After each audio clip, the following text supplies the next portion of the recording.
Now, this may be the oldest restaurant in town. And of course, if you saw the thumbnail, then you know I'm talking about Ham Seafood on Palmetto Street. Started in 1962. Like I said, could be the oldest restaurant in town. I think it would be. I don't know. I'm trying to think. Maybe not. Somebody fact check that for me and let me know. Is Ham Seafood the oldest restaurant in Florence? I'm not sure. What I got today is a whiting sandwich and what was supposed to be a grouper sandwich meal, but it's not a sandwich. It's just grouper, but that's all right. They were busy and it happens, you know.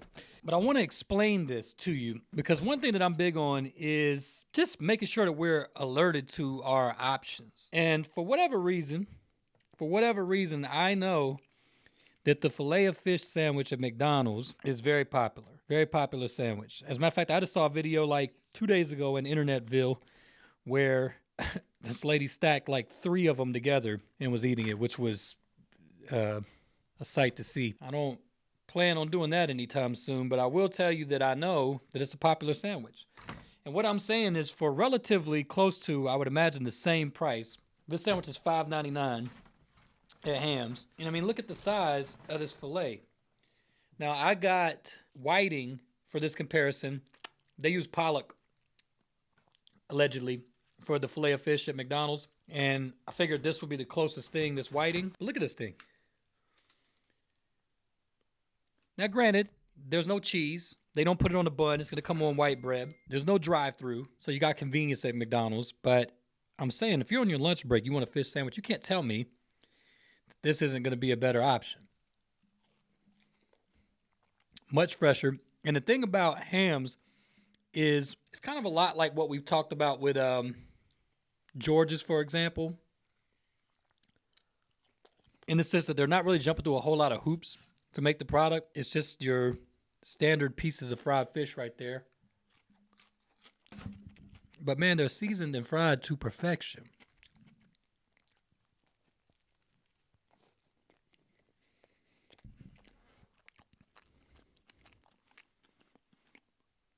When you've been around for 60 years and you're still going strong in a community, that's evidence that you're doing something right. And Ham's is kind of low key too. I mean, they don't do a lot of advertising. Fairly inconspicuous location, even though it's right there on Palmetto Street. And so if you're not local, there's a good chance that you wouldn't even know that Ham's existed. For $5.99, especially in comparison to a fillet of fish, you can't beat this. It's really very fresh tasting fish, moist, like I said, fried to perfection. Pretty meaty piece of whiting too.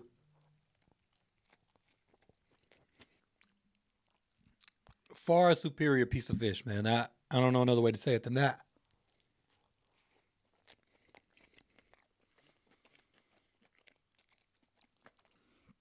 Far superior.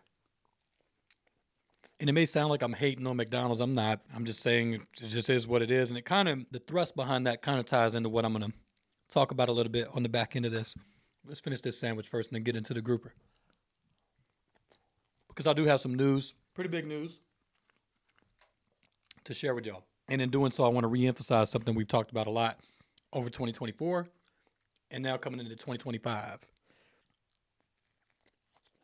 I paid $19 for all of this, the whiting sandwich and the grouper. Now with the grouper, I got the whole meal. So we got ketchup, coleslaw, French fries, grouper, hush puppies, and some more tartar sauce. Now me personally, I'm a grouper fan. It's usually a pretty meaty piece of fish. Let us know down in the comments, what's your favorite fish type?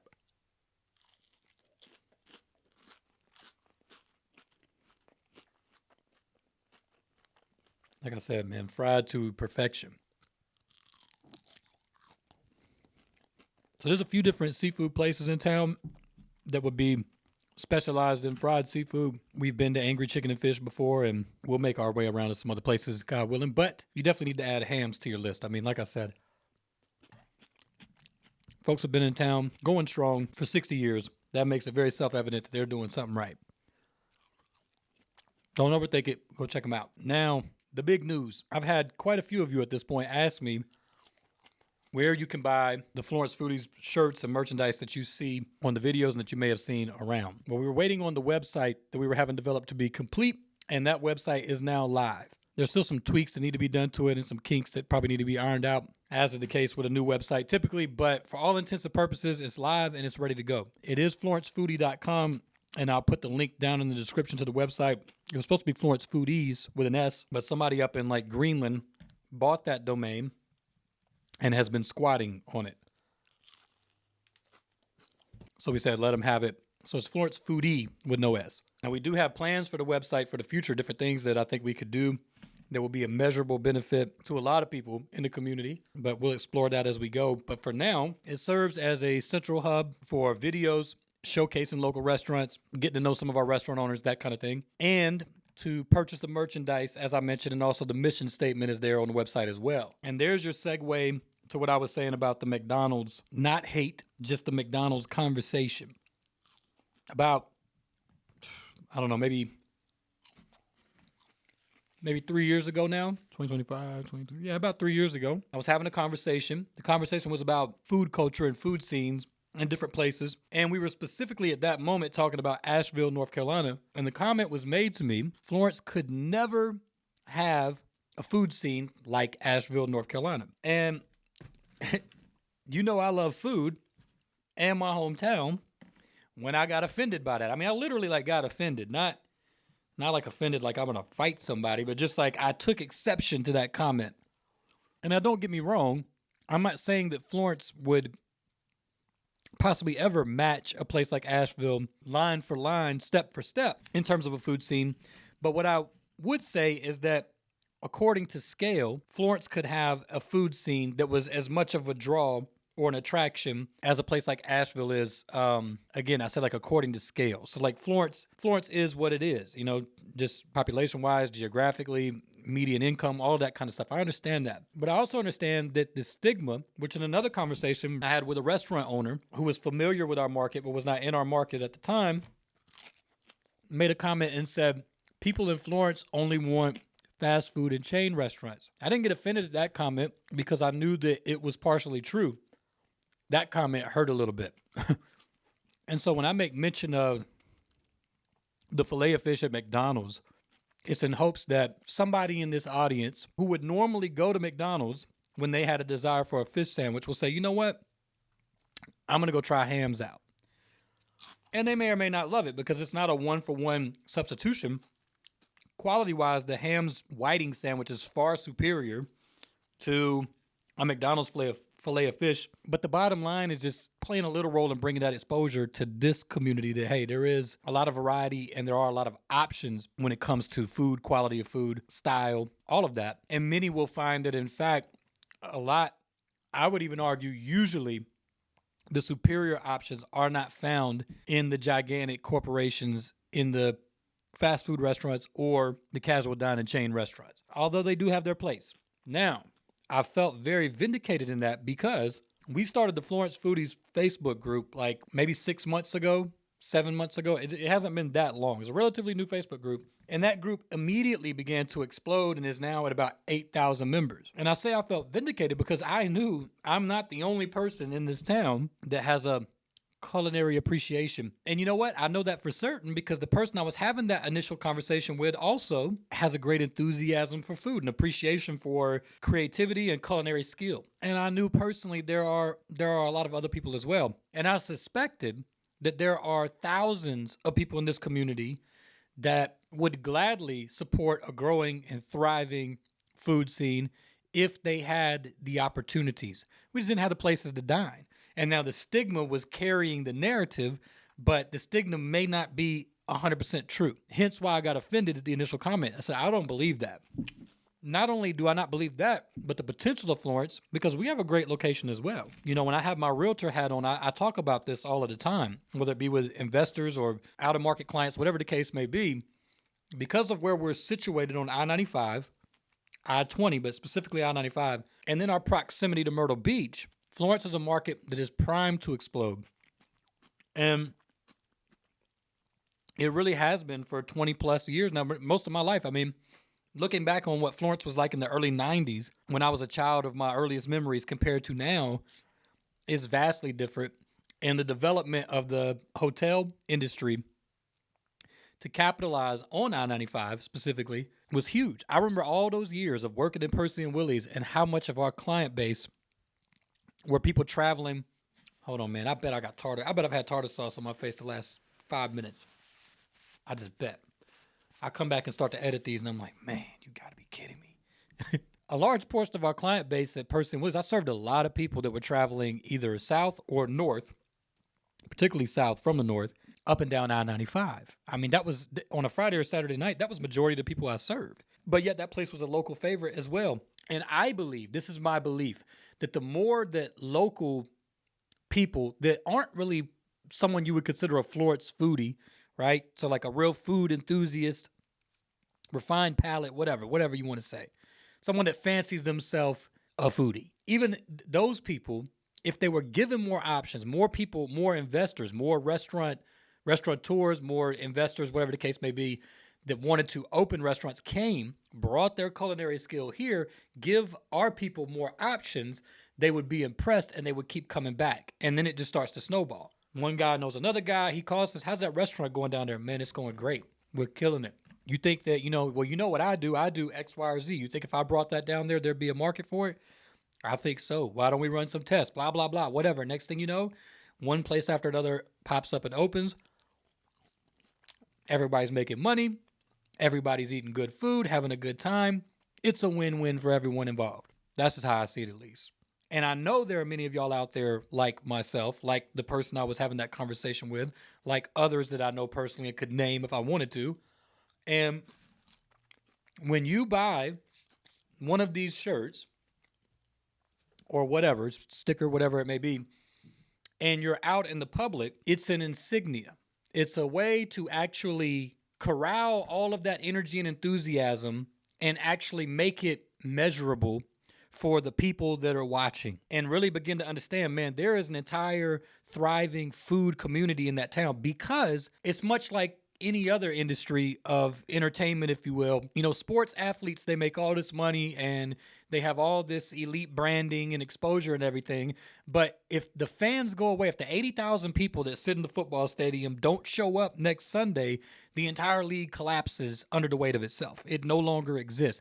The fans are what makes the product exist. It's the same thing with a food scene.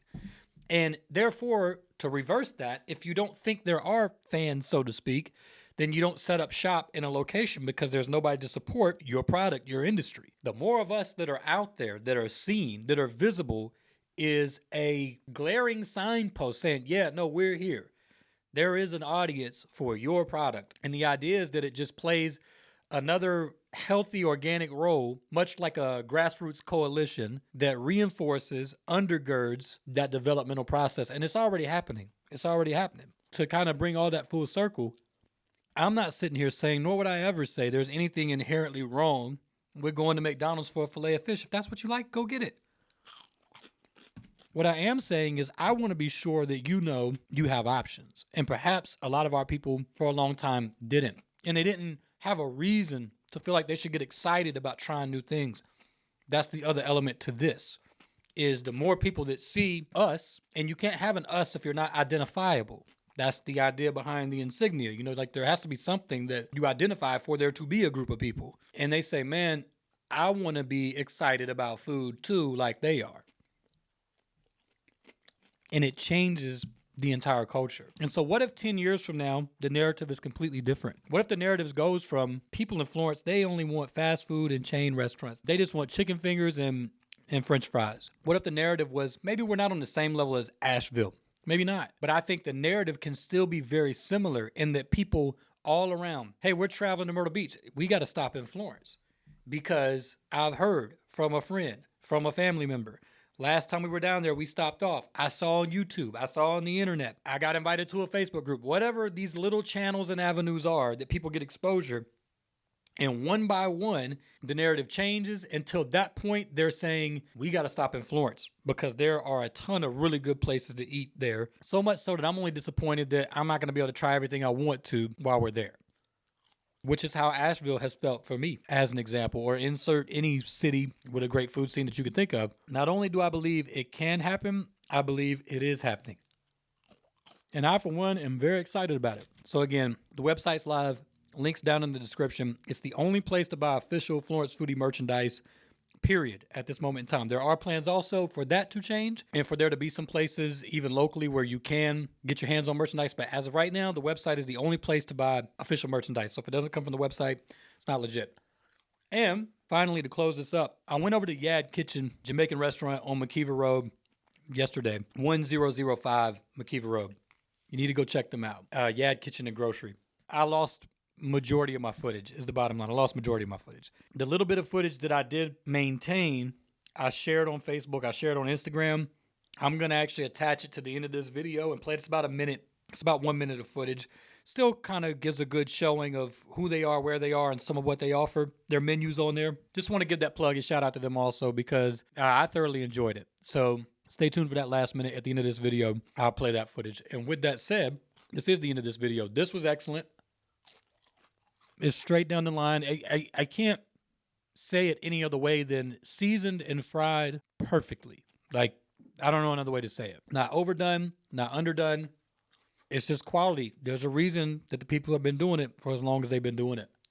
So again, that's Ham Seafood on Palmetto Street, right by Lee Miller's office. And you know what? Go check them out and let us know what you think down in the comments. I want to know what your thoughts are. What are your desires? What is your vision for Florence? If you're a resident of this community or peripheral community or not at all, maybe your city's in a similar situation, what would you like to see happen? What do you think can happen realistically to begin to change the food scene where you are, or if you're here?